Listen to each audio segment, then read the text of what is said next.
Hey loves, welcome back to my channel. Today guys, I'll be checking out this interesting video from Walsh, and it's titled "The Campaign to Distigmatize Cannibalism is Finally Underway." You guys, I'm excited for this. If you're yet to subscribe to this channel, please consider subscribing. Give this video a massive thumbs up, comment, share, and all that good stuff. And without much ado, let's see what Walsh has for us in this video. It's been a big month for cannibalism. First, there were the reports of cannibal gangs running wild in the failed state of Haiti. These are reports that Elon Musk, myself, and others have discussed over the past few weeks, which led, of course, to the media scolding us for discussing it. On Wednesday last week, NBC News published an article with this headline, quote, "Elon Musk and right-wing influencers use cannibal claims to smear Haitian migrants amid crisis." The article begins this way, quote, "As Haiti faces an extreme political and societal crisis amid a wave of intense violence, tech billionaire Elon Musk and right-wing pundits online are weaponizing unverified claims of cannibalism coming out of the conflict to advance a political agenda on immigration." And later it continues, quote, "Musk shared a video from far-right commentator Matt Walsh about cannibal hordes of Haitians potentially migrating to the U.S. And as of late Tuesday, it had received more than 10 million views. Musk has also boosted some of Ian Miles Chong's posts about alleged Haitian cannibalism with replies and likes. Representatives for Musk and Walsh did not respond to requests for comment. Based on the reporting here, it seems like we're just making up the stuff about cannibals in Haiti. This is all some kind of far-right fever dream by the sound of it. But then you continue on to paragraph 4 of this article, and you find this, quote, "The accusations of widespread cannibalism are based on what experts said was a likely intimidation tactic from select gang members. In some videos, the most prominent examples being at least 2 years old, alleged members of violent gangs in Haiti appear to bite into human flesh. Experts said these videos are likely part of propaganda campaigns designed to scare rivals and terrorize local Haitians, rather than a reflection of common or normalized behavior. One former armed group went by the name Cannibal Army." So in other words, the claims of cannibalism are unverified until NBC News verifies the claims themselves in the very same article where they call the claims unverified. In fact, according to this article meant to debunk claims of cannibalism in Haiti, it turns out that cannibalism in Haiti is even worse than I thought. Because when I did that monologue, I didn't know that there was an armed gang in Haiti, literally called the Cannibal Army. Wow. I didn't even know that. I regret that I didn't know that. Otherwise, I would have put it in the title of the episode. And don't worry, though. These are not the bad kinds of cannibals, right? These cannibals, they're only eating people in order to send a message. It's just a gag, a big prank, maybe even a form of artistic expression, you might say. They're just trying to make a point. And the point is that they're cannibals. But as I mentioned at the top, Haiti's Cannibal Army and NBC's defense of them isn't the only big cannibal news of the past month. There's also been a much more explicit and full-throated defense offered by a website called New Scientist. And the science here that they're talking about, I must say, is very, very new indeed. A few weeks ago on Valentine's Day of all days, the supposed science news outlet published an article with this darkly hilarious headline, quote, "Is it time for a more subtle view on the ultimate taboo, cannibalism?" Yes, because when you think of cannibalism, the first word that comes to mind is subtle. You don't want to be an obnoxious, over-the-top cannibal, right? Rather, you should be subtle and refined and nuanced in your cannibalism. Because cannibalism itself really isn't all that bad, says the New Scientist, in an article that is, as you can imagine, very tough to swallow, pun intended. Reading on, "It is the ultimate taboo. In most societies, the idea of one human eating another is morally repugnant. Even in circumstances where it could arguably be justified, such as when a plane crashed in the Andes in 1972 and starving passengers ate the dead to survive, we still have a deep aversion to cannibalism. One of the survivors, Roberto Canessa, has since described the passengers' actions as a descent towards our ultimate indignity." Now, this part is the requisite preamble acknowledging that, sure, most people think cannibalism is bad, but the writer doesn't waste much time on this. And side note, speaking of the writer, there is no byline on this article. There's no author named. Probably because the author, whoever it is, doesn't want to ruin the surprise for his dinner party guests this weekend. And anyway, as I said, he doesn't waste much time before getting into the meat of the issue, pun intended. Quote, "Ethically, cannibalism poses fewer issues than you might imagine. If a body can be bequeathed with consent to medical science, why can't it be left to feed the hungry? Our aversion has been explained in various ways. Perhaps it is down to the fact that in Western religious traditions, bodies are seen as the seat of the soul and have a whiff of the sacred. Or maybe it is culturally ingrained with roots in early modern colonialism, when racist stereotypes of the cannibal were concocted to justify subjugation. These came to represent the other to Western societies, and revulsion towards cannibalism became a tenet of their moral conscience. Now, I want you to think about that sentence again.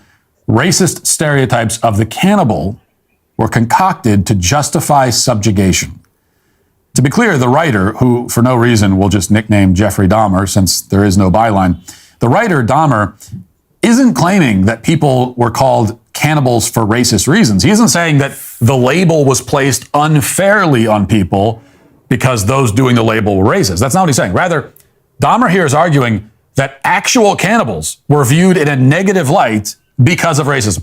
To see cannibalism in a negative light is racist, is what is being argued.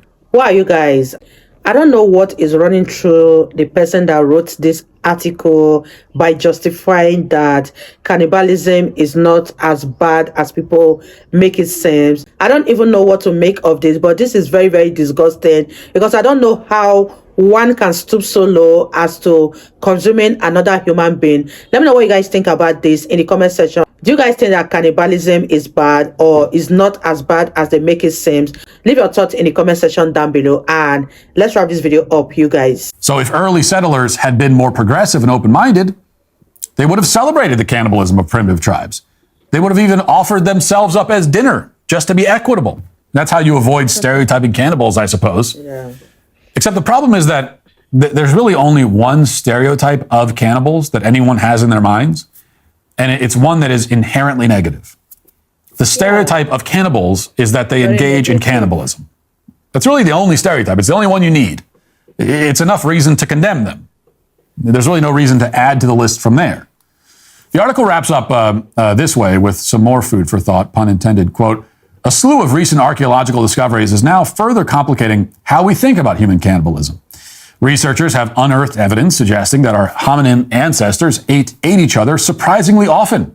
What's more, it seems that they weren't always doing so for the reasons you might expect, for sustenance or to compete against and intimidate rivals, but often as funerary rituals to honor the dead.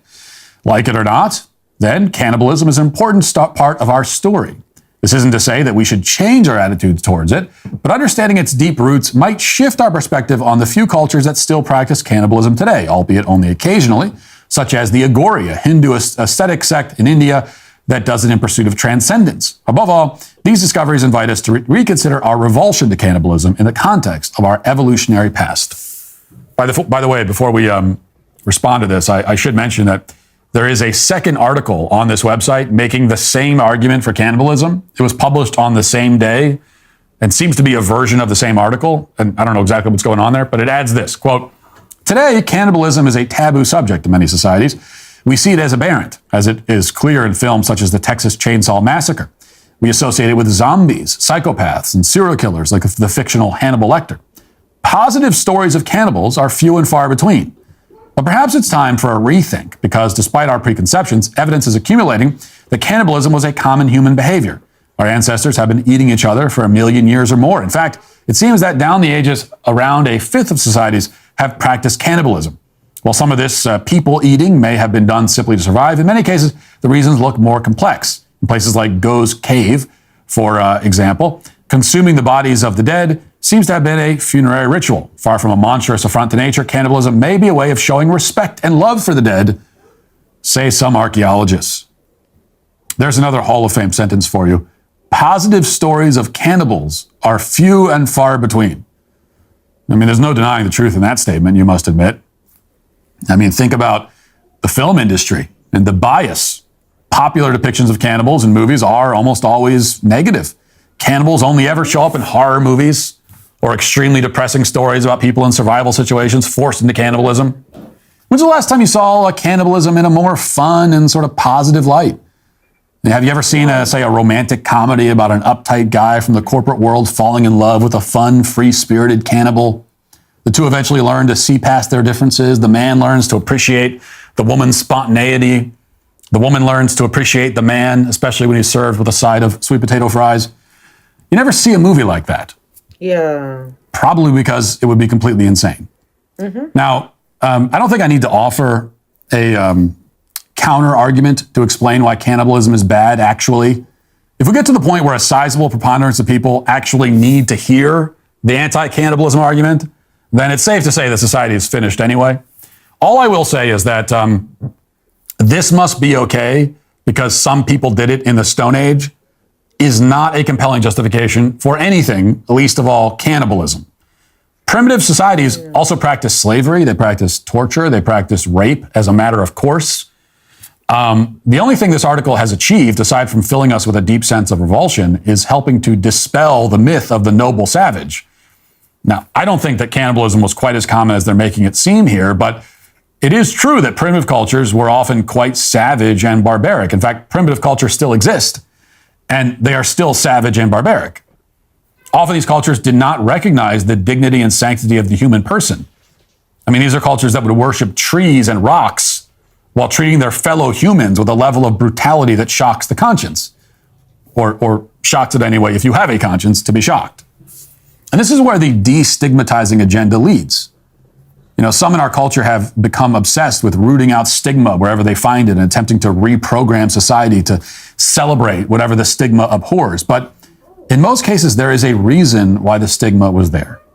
And usually it's there because we are supposed to be civilized people, and the stigmatized behavior makes us uncivilized. That's the main reason why civilization stigmatized behavior. And therefore, the destigmatizing campaign is almost always a campaign to uncivilize civilization, which is to undo civilization, to destroy it. Yeah. To drag us back into brutality and moral chaos. Yeah. It's an effort that should always be resisted, especially now that it has led to this rather stomach-churning result, pun intended. And that is why New Scientist is today canceled. Wow, you guys, that was such an interesting one from Matt Walsh. And what are your thoughts on cannibalism? Do you guys think it's something anyone should be practicing? Because the thought of it alone is very, very repulsive. Like, I can't even wrap my head around the thought of some people involving themselves with consuming another human being, especially their dead relative. Leave your thoughts in the comment section down below and throw more light on what you know about cannibalism and those you think are still practicing it today. And I'll see you all in my next video. Bye, guys.